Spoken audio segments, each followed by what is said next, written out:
అందరికీ నమస్కారం అండి. నా పేరు కనకాలం. నేను బ్రైట్ చైల్డ్ ఫౌండేషన్లో ఆపరేషన్స్ మేనేజర్గా వర్క్ చేస్తున్నాను. నేను ఈ బ్రైట్ చైల్డ్ ఫౌండేషన్లో రావడానికి గల కారణాన్ని మీతో పంచుకోవడానికి ఈరోజు నేను మీ ముందుకు వచ్చాను. నేను బ్రైట్ చైల్డ్ ఫౌండేషన్లోకి రాకముందు బ్రిక్ ఫ్యాక్టరీ బిజినెస్ చేసేవాడిని. దానిలో భాగంగా దేశవ్యాప్తంగా తిరుగుతుండేవాడిని. ఒకరోజు హైదరాబాద్ వచ్చినప్పుడు కృష్ణ గారిని కలవడం జరిగింది. అది నా జీవితాన్ని మార్చేసిన సంఘటన. కృష్ణ గారు ఫౌండేషన్ వర్క్ గురించి మాట్లాడుతూ అది స్టార్ట్ చేయడానికి గల మూల కారణాన్ని వివరిస్తూ, అదేవిధంగా మన చుట్టుపక్కల ఉన్న సమస్యల గురించి కూడా వివరిస్తుంటే వాటికి మనం నిజానికి అలవాటు అయిపోయి వాటిని పట్టించుకోవడం మానేశాం. కానీ అవి మన తల్లి లాంటి భూమిని నాశనం చేస్తున్నాయి, రాబోయే తరాలకి భవిష్యత్తు లేకుండా చేస్తున్నాయి. కృష్ణ గారు మాట్లాడుతూ లక్షలాది పేద పిల్లలకి టెక్నాలజీ అందట్లేదని చెప్పినప్పుడు నిజంగా నేను చాలా చలించిపోయాను. అలాగే పర్పస్ ఆఫ్ ఎడ్యుకేషన్ గురించి మాట్లాడుతుంటే చిన్ననాటి నా ఆశయం నాకు గుర్తొచ్చింది. నిజానికి నేను ఒక గ్రీన్ సైన్ హోల్డర్ అవ్వాలనుకున్నాను, అయ్యి పేద ప్రజలకు సహాయం చేయాలనుకునేవాడిని. కానీ నాకు సరైన అవగాహన, సపోర్ట్, ఇలా అవ్వాలి, ఇది చేస్తే నువ్వు అవుతావు అని చెప్పేవాళ్ళు లేకపోవడం వల్ల నేను సాధించలేకపోయాను. ఈ తరం పిల్లల్లో కూడా ఏదో సాధించాలని గొప్ప గొప్ప ఆశయాలు ఉన్నాయి, కానీ సరైన సపోర్ట్, గైడెన్స్ లేకపోవడం వల్ల వాళ్ళు సాధించలేకపోతున్నారు. నా పరంగా నేను బిజినెస్లో బాగానే ఉన్నాను, కానీ నేను అనుకున్నది సాధించలేకపోయానని చిన్న బాధ ఎప్పుడు నాలో ఉండేది. నేను ఏదైతే బాధపడ్డానో ఈ తరం పిల్లలు కూడా అది బాధపడకూడదని నేను అనుకొని ఈ తరం పిల్లలకి ఏదో ఒకటి చేయాలని నా వంతుగా నేను ఆ బిజినెస్ను వదులుకొని బీసీఎఫ్లోకి రావడం జరిగింది. ఈ బీసీఎఫ్ ప్రోగ్రాంలో భాగంగా ఇప్పటి వరకు మేము 7 నుంచి 8 స్కూల్స్ కంప్లీట్ చేయడం జరిగింది.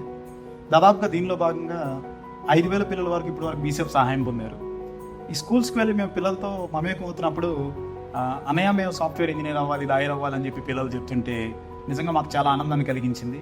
వాతావరణం గురించి, మన భూమిని ఎలా కాపాడుకోవాలని, చుట్టుపక్కల పరిసరాలు ఎలా శుభ్రంగా ఉంచుకోవాలని పిల్లలకు చెప్తుంటే పిల్లలు నిజంగా వాళ్ళు అడిగే ప్రశ్నలు వింటుంటే మాకు చాలా ఆశ్చర్యంగా అనిపించింది. నేను ఇది మీకు చెప్తే అర్థమయ్యేది కాదు, ఒక సెషన్లో రండి, ఆ అనుభూతి ఏంటో మీకే తెలుస్తుంది. బీసీఎఫ్లో జాయిన్ అవటం అంటే దిగువ స్థాయి పిల్లలకి హెల్ప్ చేయడం ఒక్కటే కాదు, మన మనుగడకు అవసరమైన మన భూతల్ని మనం కాపాడుకున్నట్టే. ఇంతకుముందు చెప్పినట్లుగానే ఇప్పటివరకు ఈ ప్రోగ్రామ్స్ 7 స్కూల్స్లో కండక్ట్ చేయడం జరిగింది. ఈ ప్రోగ్రాం వల్ల వచ్చిన మార్పు చూసి ఆ స్కూల్ హెడ్ మాస్టర్లు ఈ ప్రోగ్రాంలో పార్టిసిపేట్ చేసిన మా వాలంటీర్స్ని గుండెలు హత్తుకొని థ్యాంక్స్ చెప్పారు. ఇలాంటి ప్రోగ్రామ్స్ ఇంకా జరగాలని చెప్పేసి మాలాగే ఇంకా చాలా స్కూల్స్ ఇబ్బంది పడుతున్నాయి. వాటిల్లో ఒక 15 స్కూల్స్ ఇన్ఫర్మేషన్ ఆ స్కూల్ హెచ్ఎమ్స్ మాకు ఇవ్వడం జరిగింది. వాటిల్లో ఆల్రెడీ మేము 5 స్కూల్స్ స్టార్ట్ చేశాము.